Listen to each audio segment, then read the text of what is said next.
You're listening to the Trade Show Insights Podcast, Season 10, Episode 10.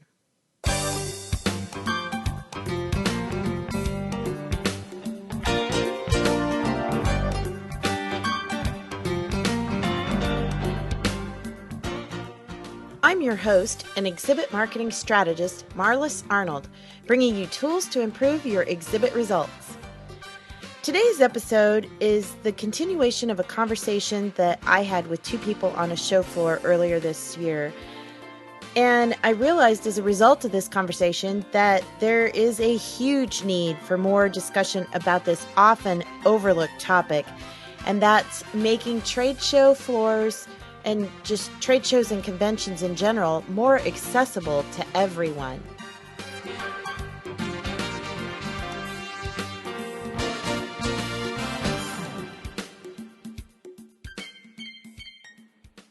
We are privileged to have two very knowledgeable guests with us today.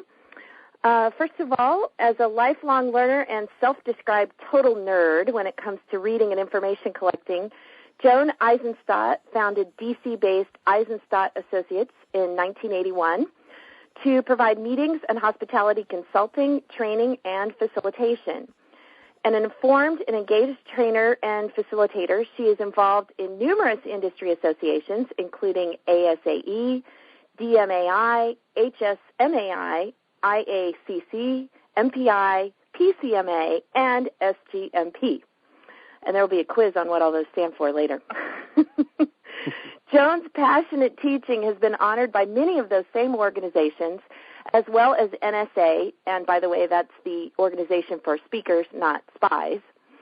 And Joan was a 2004 inductee into the Convention Industry Council's Hall of Leaders, and she educates in all she does, including her activity in social media. So welcome, Joan. Thank you so much. And our second guest is an experienced exhibit industry professional as well.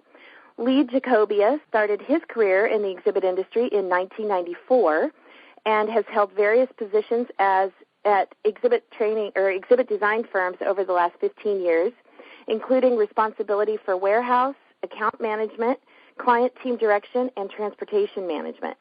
His experience spans multiple industries and clients of all sizes. Lee holds the Master's of Business Administration with specialization in management from Indiana Wesleyan University and was awarded Patient of the Year honors in 2008 from Rehabilitation Hospital of Indianapolis. He is currently a business development executive with MG Design.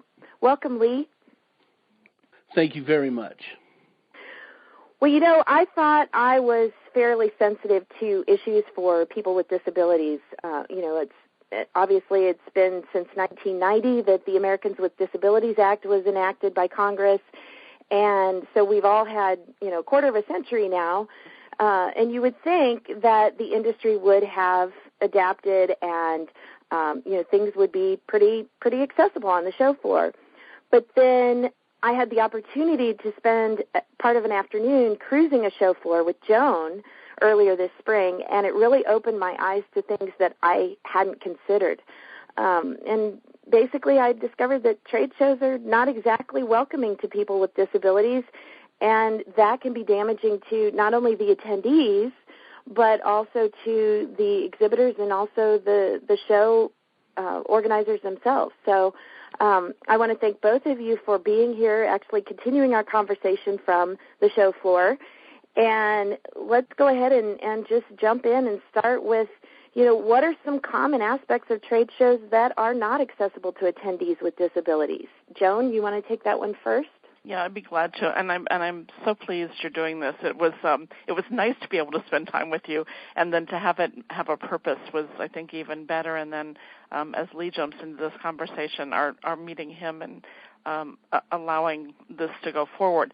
What I think is interesting is it's if we go back even not just to trade shows, it's facilities in general. And I think that as you started, Marlis, at the start of the program with the issue of it's been 25 years since the Americans with Disabilities Act passed, I think what we have to look at is that our industry, the broad hospitality industry, has not done a great job of really making things accessible. I had the privilege of working with Kristen McCosh, who is the Boston Mayor's Commissioner for People with Disabilities on an industry program. And what I learned from her was that most hotels, in fact all hotels, come just to the line of being in compliance. And so with the ADA, so if you take the issue of a trade show, we're dealing with generally a convention center.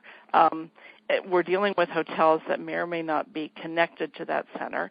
And so if they come just to the line, we know that going into a trade show means that we're going to have to navigate the width of aisles that may or may not be wide enough to accommodate all the people, as well as those of us who use scooters or wheelchairs or other mobility devices.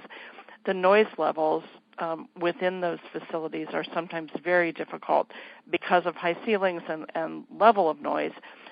For anybody who is deaf or is hard of hearing, and so and then the lighting makes it hard. And if we look at anybody who's got any lasers or anything else going on within a trade show area, it's a real, or somebody who has an illness, not only somebody who has low vision, but all of the things that combine to make the experience less than ideal for someone with a disability.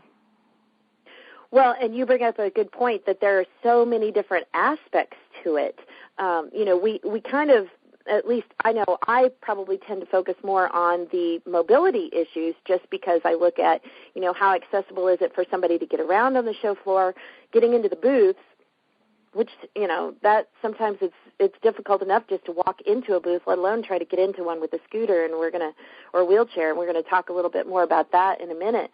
But there are so many different things. I mean, I even spoke with someone last year who has a disability or an issue, I guess you could say, where she can't be around when there's flashes, even just like a camera flash going off, because it sets off like a seizure in her brain. So, there are so many different things. How do we even begin as an industry to try to address those things?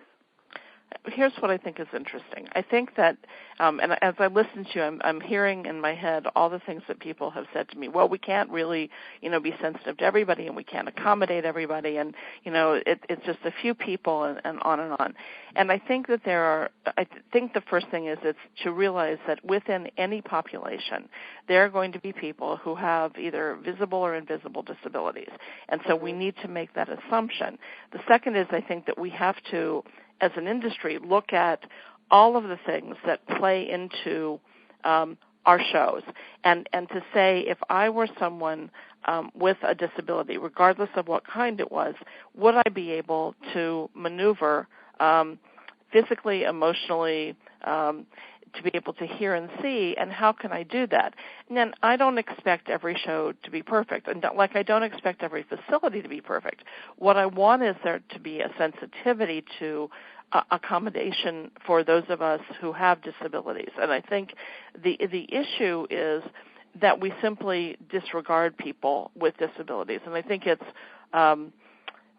it's both accommodating and then training the people who work a booth, training people in the facilities to understand that if you see someone who may be struggling and you see someone who may not be able, let's say, to maneuver to go into a restroom, that could be a real simple thing. Or they can't see the restroom signs because and this has to be a fire violation, but we've put up, there's signs that are too high that cover the signs that show where the exits or restrooms are. Whatever it is, to me this is real common sense stuff. And I think that what I advise in training for people doing site inspections is do a site inspection with, get into a wheelchair, use a scooter, put earplugs in your ears, put an eye patch or two on, put something that does film over your eyes so that you can't see as well. See what it would be like, because what we don't want to do is eliminate anybody from coming to our shows. We want to encourage people there, right? I mean, the people who are in the booth, and we can address this, we want as many customers as possible to be able to go to a show.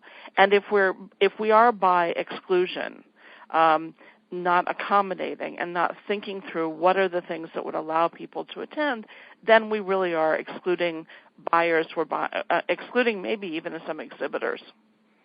Well, exactly. And I think, a good way, I like how you talked about actually inspecting and checking out the facility by using some of the devices that your attendees might be needing to use.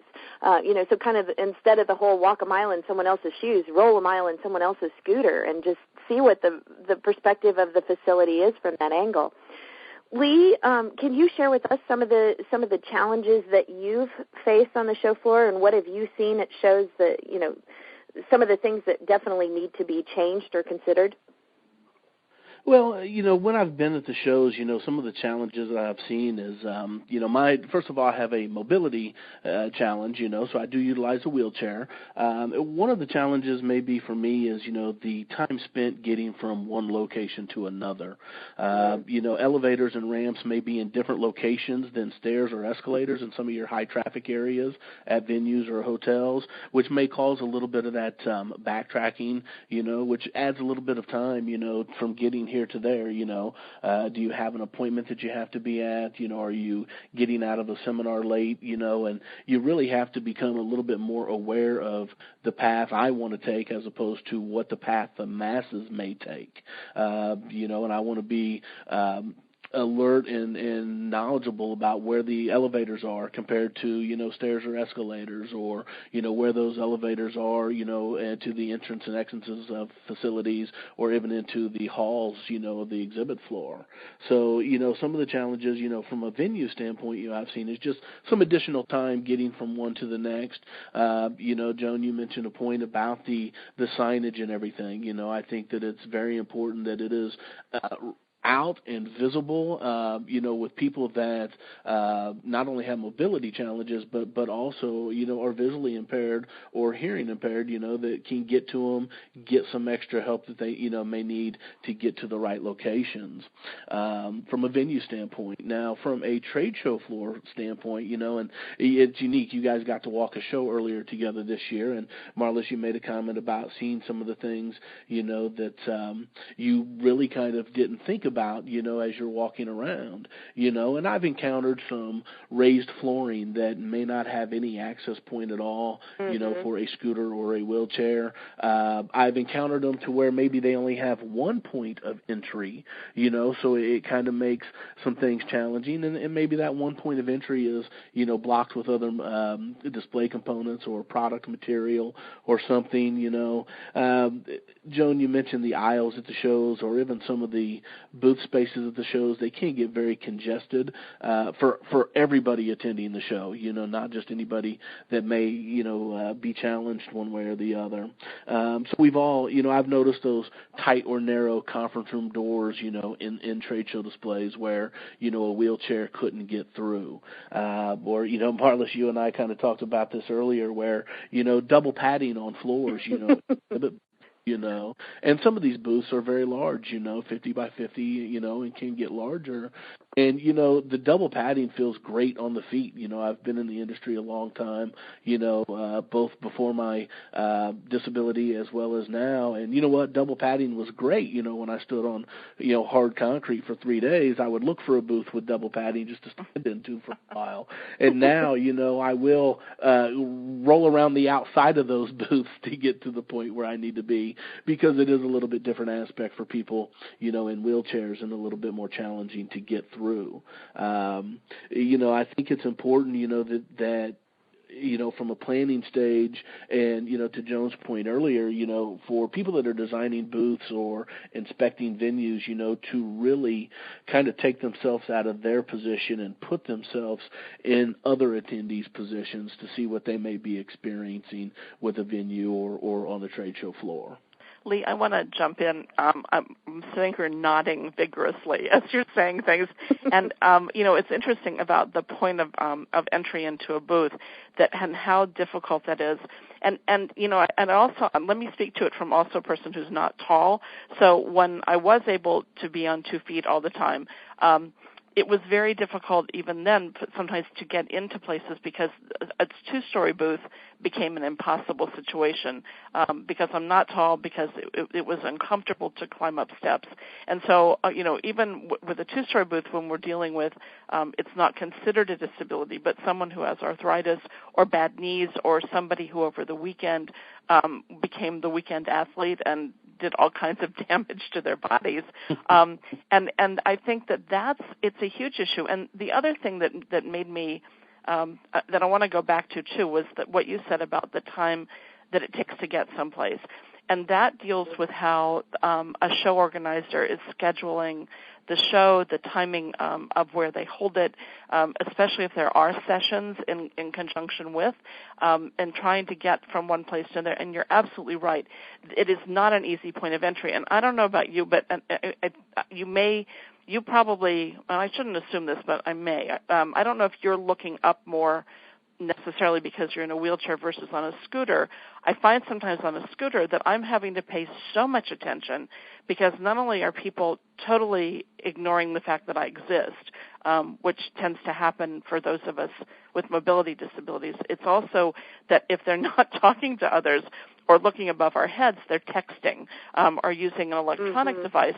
So you begin to, it's the time, I almost feel like I am far more vigilant in operating a scooter when I'm at a trade show than I might be otherwise. I have to worry about knocking down a booth. I've got to worry about knocking down people. And I have to worry about the time it takes to get any place. And that goes back to the design of facilities and how they're not well designed for somebody who has to get someplace. You can't do it easily.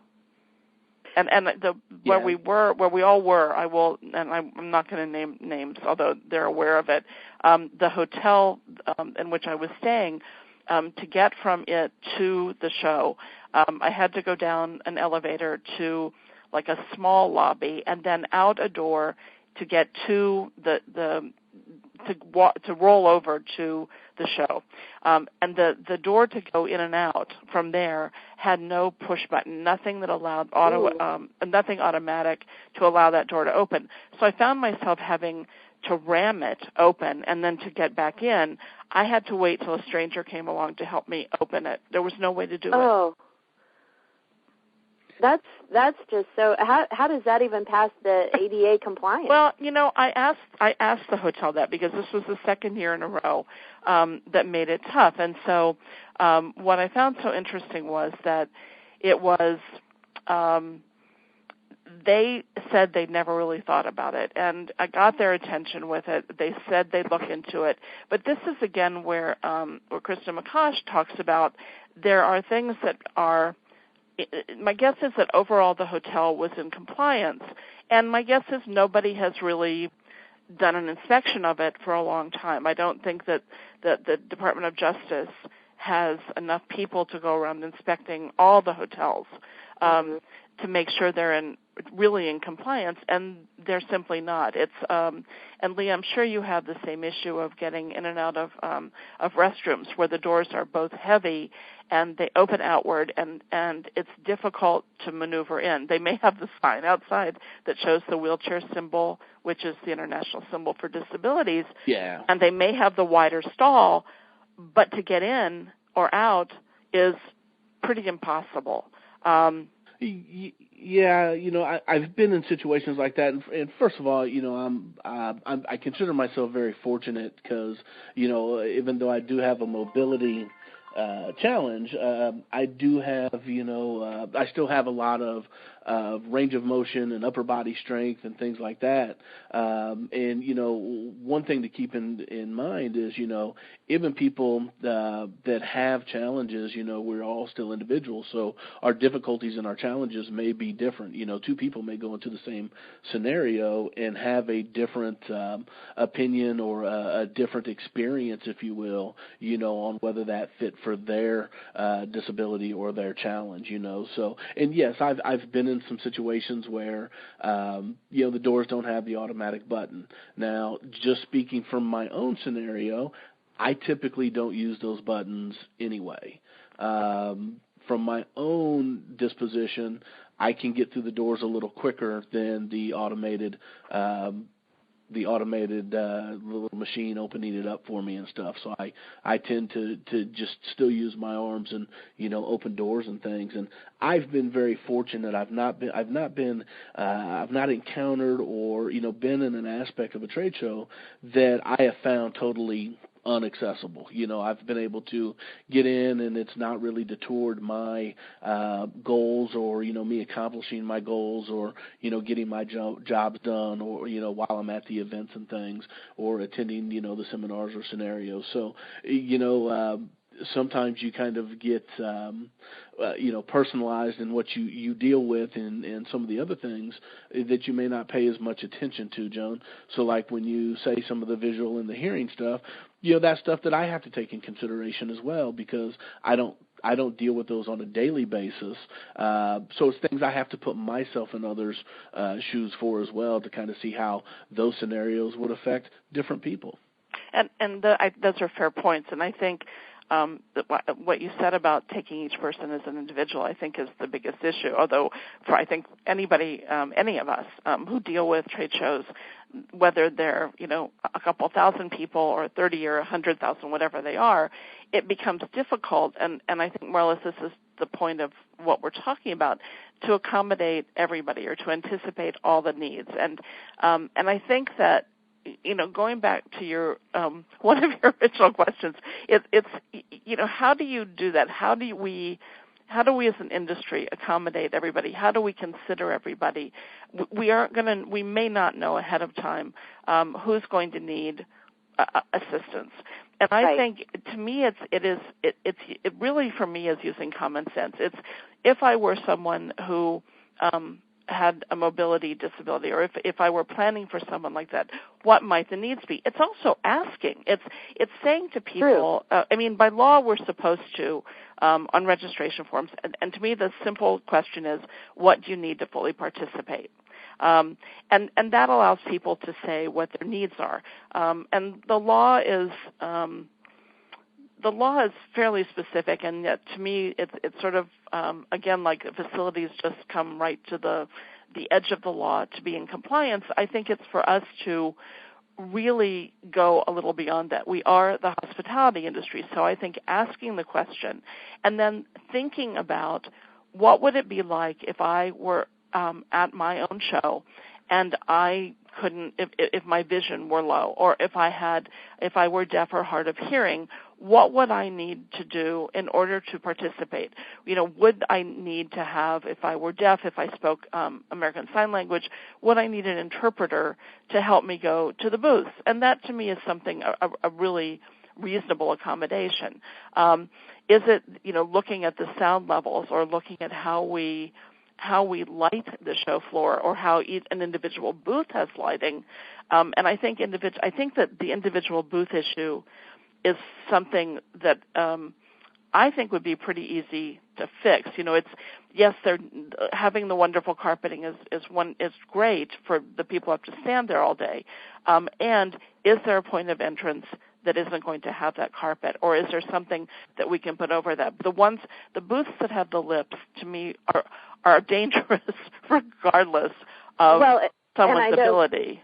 And I know we dealt with that when I was walking the show with you. Yes. There were some shows, and they tried to be accommodating because they had the little ramp up, but I watched you go into one of those booths, and it was scary. I mean, I was standing there ready to catch you if need be.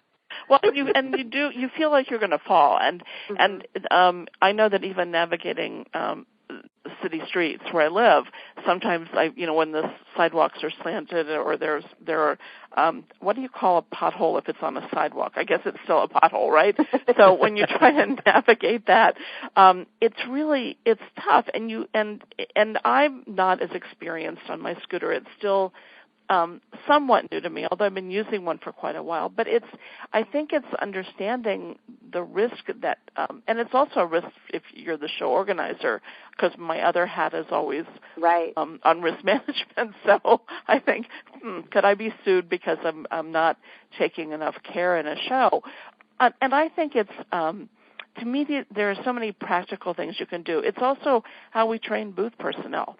If you see someone who looks like they would like to talk to you, and Lee, one of the things I loved about you that you were sort of on the periphery of your booth, and it made it easier to. It was like having a nice, friendly greeter there to have somebody to talk to. Now, that to me would be a common sense thing generally. I think too often, this is a side note, but too often booth personnel sort of huddle together.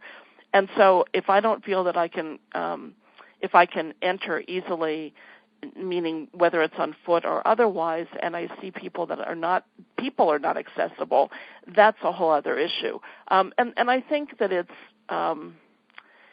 I keep coming back to common sense. I don't know why I think this is so simple and why the industry is still not doing it.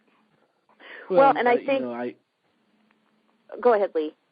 I'm sorry. I was just kind of, Joan, I was going to agree with you. Some of it does sound like common sense, and to, a point that you make earlier, if you have a raised floor, the quick common sense thing is, okay, you put in a ramp.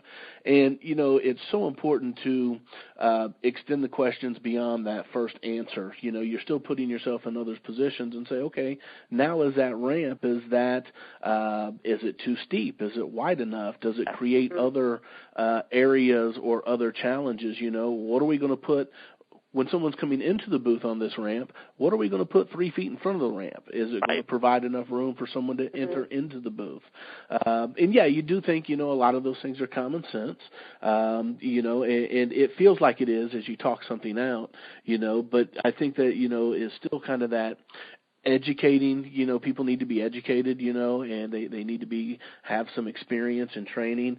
To your point, the booth staff, if they see someone that is kind of hovering around the outside of the booth, they should be inviting and welcoming and, hey, is there something you would like to talk about? Whether in the booth or outside of the booth. And, you get kind of some of those parameters by show management where, booth staff should be working in the booth and not in the aisles, or, little intricacies like that, that people do just need to take some common sense and look at the people around the booth and try to assist when there's a need present. And I think that, and sorry, Marlis, we will let you get a word in, but I think that was such a good point, that I think that show organizers are not aware enough to understand that someone who's out in the aisle working the perimeter of the booth is not necessarily there to disobey rules or to sell differently. I think it's there to be someone who is accessible to anybody who wants to come in. And I think that that's where, so if we back it up to, it's the facilities, it's the organizers understanding how do we train. How do we, first of all, cite the places better? How do we get them to be in compliance? How do we then work with booth personnel and designers of exhibits to really understand what they can do and, in a sense, train by virtue of design, so that there is an opportunity to do things differently? Well, and that's exactly where I was going to go with it, that it needs to be education on 3 levels.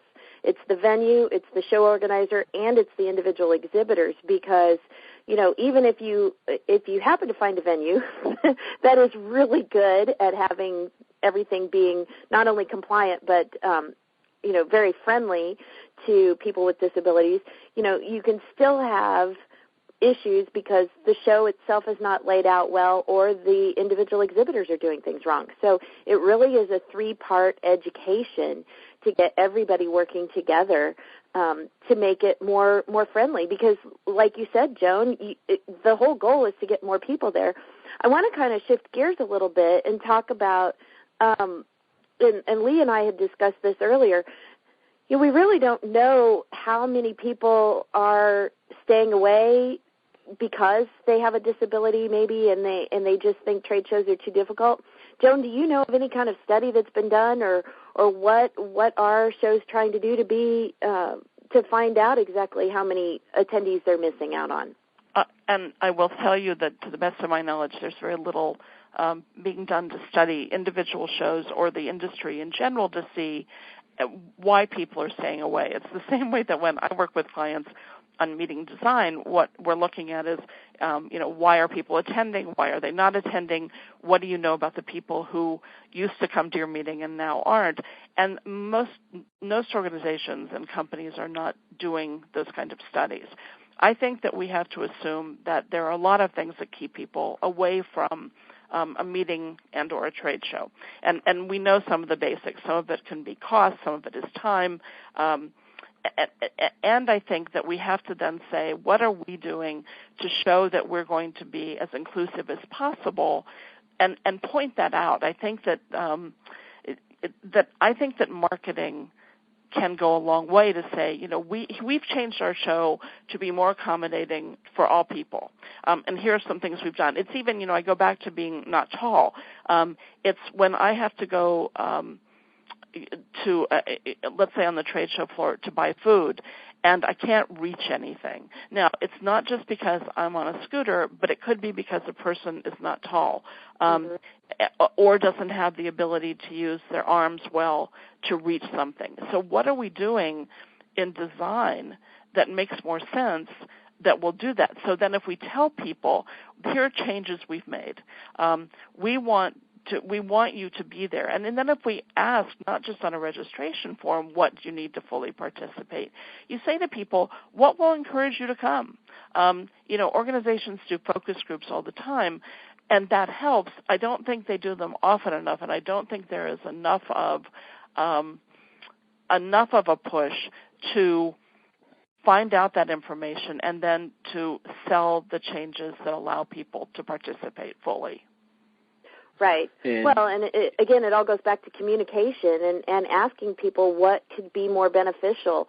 Because whether they're people who have attended in the past or they're people who are on the fringes that don't attend just because they feel uncomfortable, simply by asking, by the show organizer asking and finding out these things, there might be simple, easy fixes that could be done that would bring a lot of these people back to the show or bring them in for the first time. So.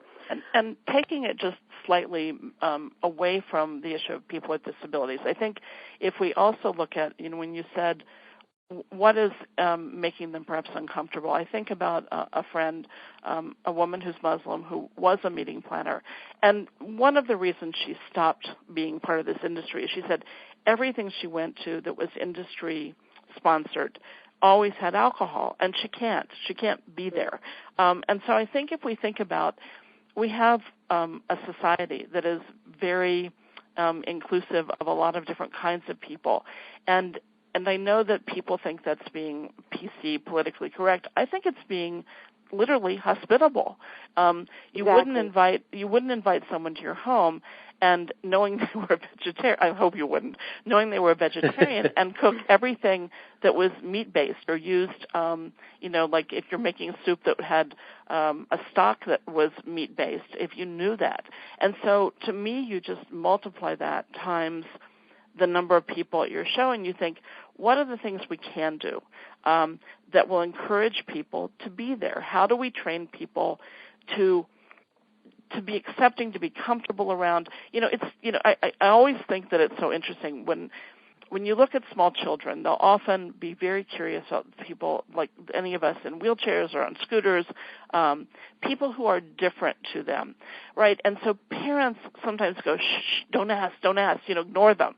And what that tells people, and they carry into adulthood, the other is a very uncomfortable situation. So let's not even try to be welcoming. Yesterday, just a simple thing. Yesterday I went to, we have an outdoor market once a week near where we live, and it operates part of the year, and I love going over. And I'm always so grateful to the people who operate the various stands, who get it, who come out from behind their tables, who help me if I need to help in, reaching up to select the fruits and vegetables. They help. It's not, do you need help? It's just, what can I do? It's sort of, they just do it. They're just there. And I don't think in this industry, we haven't done the training. We haven't worked, I think, enough with exhibit designers to really look at how all this can be so much better. I spoke recently at the Hospitality Design Conference with people who design buildings and design furniture and create the interiors. And part of the session was about what meeting planners want, and part of what we talked about were the issues of accessibility and how it can be so much better. So I think that with the ADA being 25 and with some of us talking more about it like you're doing with this show, I think we can make those changes to be a much smarter, better, broader industry. Well, and I like what you said too about how, as children we're taught, don't ask and don't get involved. I think that it's really important to distinguish the difference between being helpful without being condescending. Yeah. And I think that's two very different mindsets. And we talked earlier about exhibit staff being aware and noticing if somebody is out in the aisle and they're in a wheelchair or a scooter and they're kind of looking longingly into the booth and realizing they can't get in, then go approach them. Just being aware and being sensitive to that and not just looking at the person like they're invisible. Being in a chair or being on a scooter or walking with a cane or having a hearing aid, that does not make somebody invisible. And I think that especially the exhibitors, the exhibit staff on the show floor really needs some sensitivity training in that, as far as making sure that they are acknowledging and treating everybody with respect. And and if they need help them. But if they're like Lee and they want to do it themselves, then that's okay too. So, Lee, I want to put you on the spot and ask you a question because I'm curious. You seem like an outgoing person. At least you are on a trade show floor. You might not be in the rest of your life, but you are very comfortable talking to people. And I know that it's very hard being an exhibitor. How do you think exhibit staff can be more comfortable approaching people regardless, without, the hard sell? None of us, it's that fine line, but especially if you see someone who may have hearing aids, or who may be with someone who's doing signing for them, or maybe it's somebody on crutches, or it's somebody in a wheelchair. How can an exhibit staff person be more comfortable approaching somebody? Well, obviously, all being individuals, our comfort level kind of plays on our experiences, our knowledge, and things of that nature, when I look at people, with whether they're on crutches, whether they have hearing aids, or maybe someone that may be interpreting, whether it's a different language or even if it's sign language, I try to put myself in that person's position. I try to be a little bit, compassionate towards them.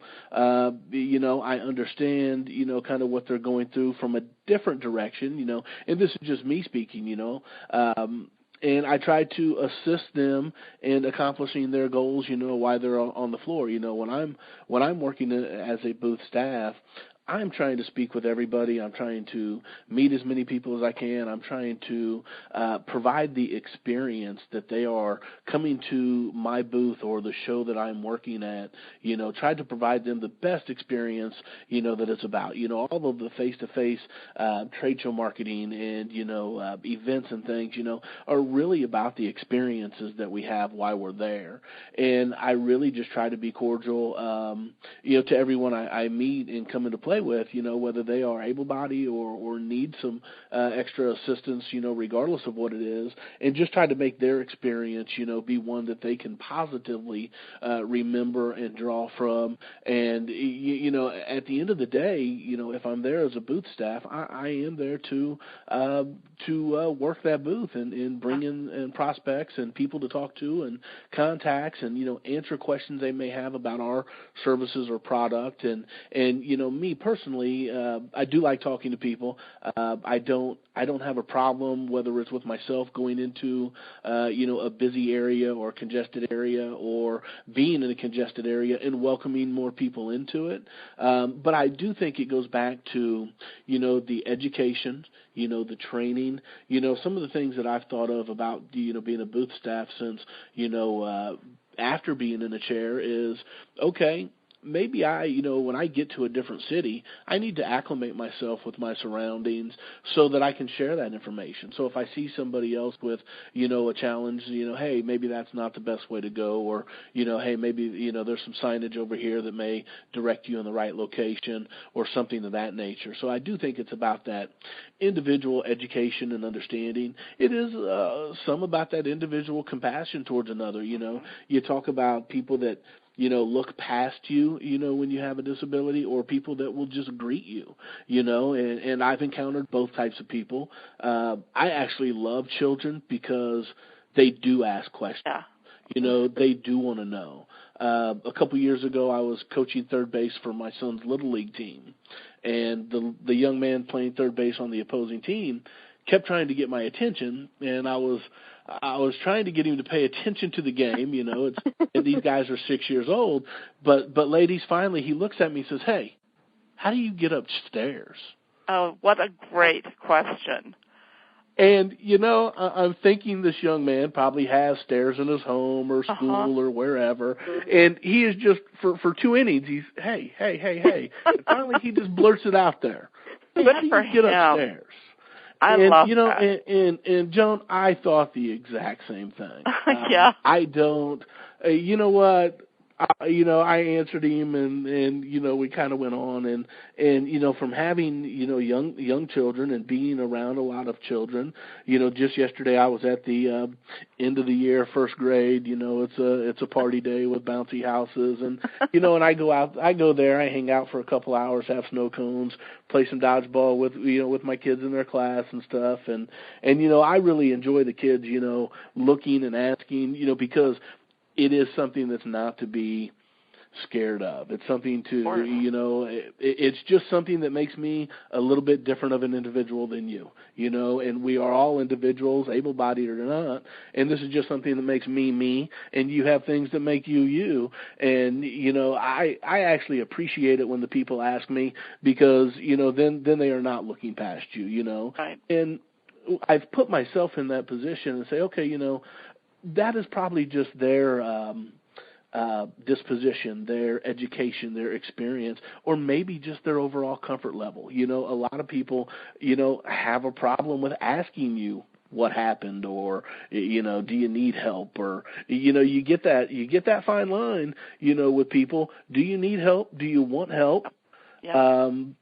I've been in those situations, and because I do things, the way I do them, I've opened doors for other people, and they're looking at me, like, hey, well, shouldn't I be getting this for you? And, yeah. And I understand that, but I do think it goes back to, the training for booth staff, the education, the communication between, Marlis, to your point of the 3 different levels that you're dealing with, from a venue to an organization or association, and then the exhibitor themselves. There has to be the understanding, that all 3 of them have, with the attendees, all across the board, both able-bodied and disabled, but how they're going to, as a group, offer accommodations and deal with scenarios that may arise.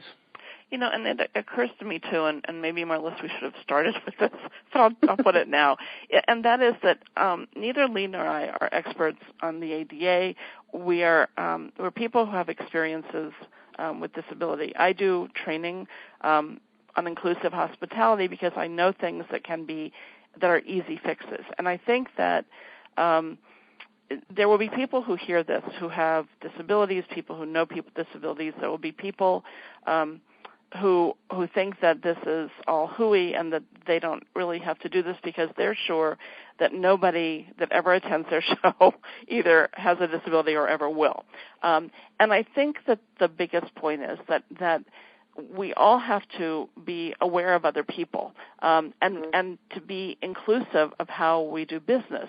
And to me that says, if you're going to do that, you look at things that are obstacles, whether they're physical obstacles, whether they're emotional obstacles, whatever obstacles might be, and how you overcome those in order to get the audience you want in order to ensure that when they're there, they're comfortable.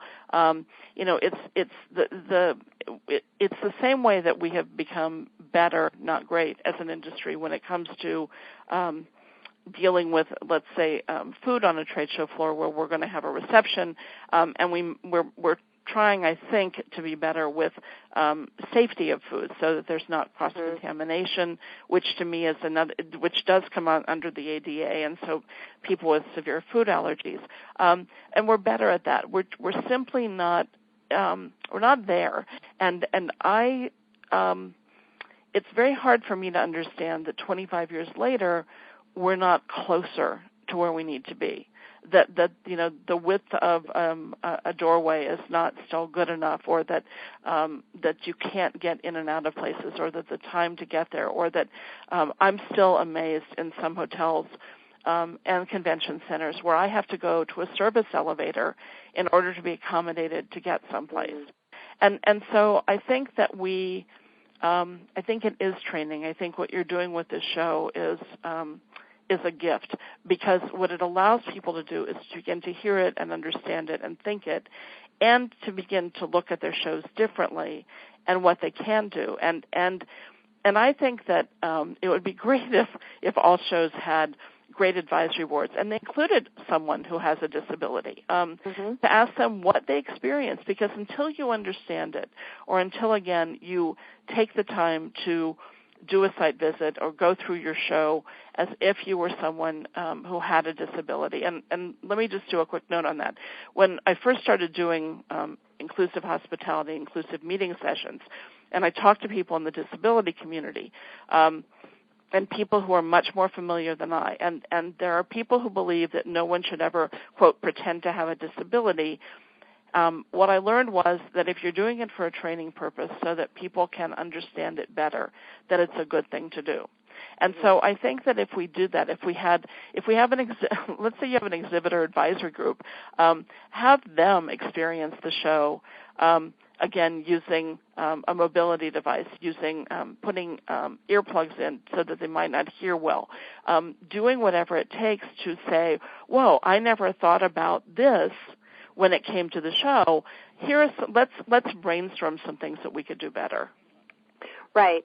Well, and that's where I said, my eyes were opened by cruising the show with you, because there were things that you were pointing out, and then, like Lee, you mentioned the carpeted, the padded carpets, and those are some things that you wouldn't think of ordinarily as being a problem for someone who is struggling with whatever it is, mobility, or like you said, Joan, with you putting the earplugs in to trying to decipher through all that show floor noise.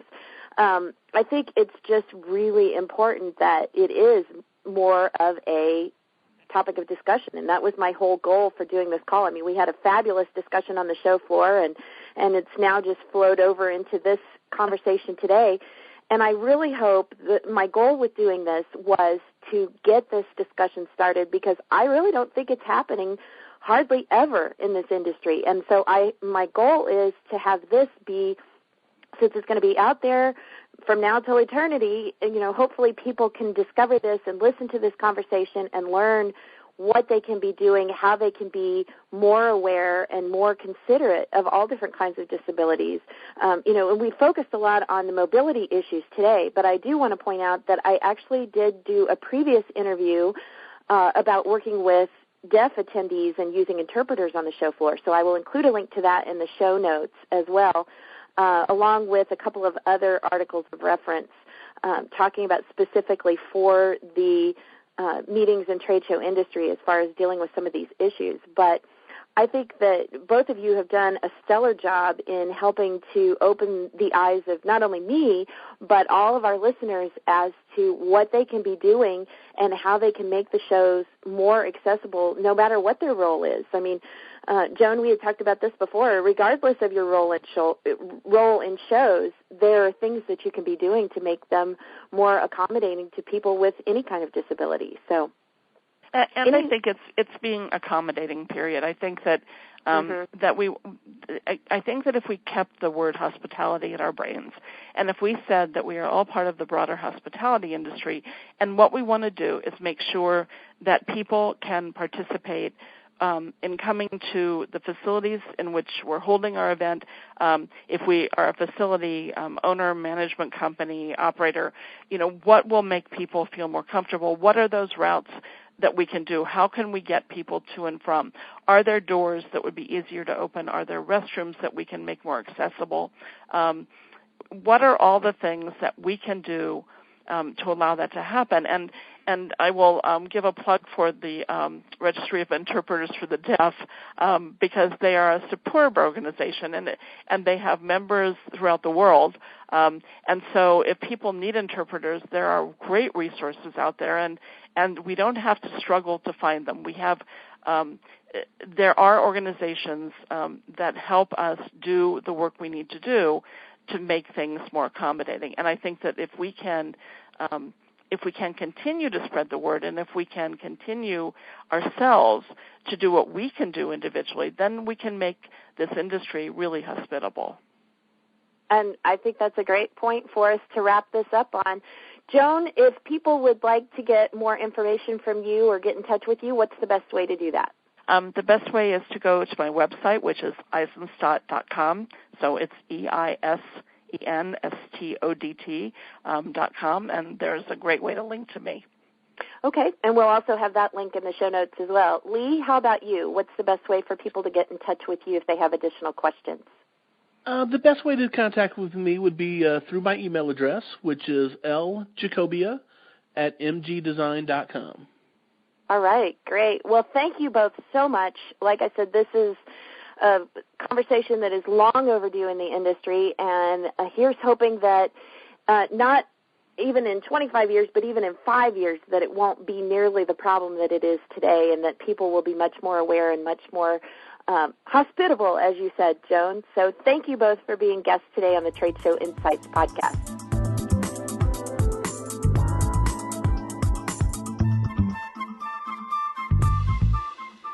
So as you can tell, there's a lot more to be covered regarding this topic. So be sure to go to our show notes at tradeshowinsights.com/accessibility, where you'll find links to the resources and articles that we mentioned, along with some additional resources and checklists that will help to make your events more accessible. And also while you're there, be sure and go ahead and leave a comment and share, maybe some of the things you've seen to make shows more accessible, or what you're actually doing at your show to make it more accessible for all attendees. Trade Show Insights is protected by the Creative Commons copyright license.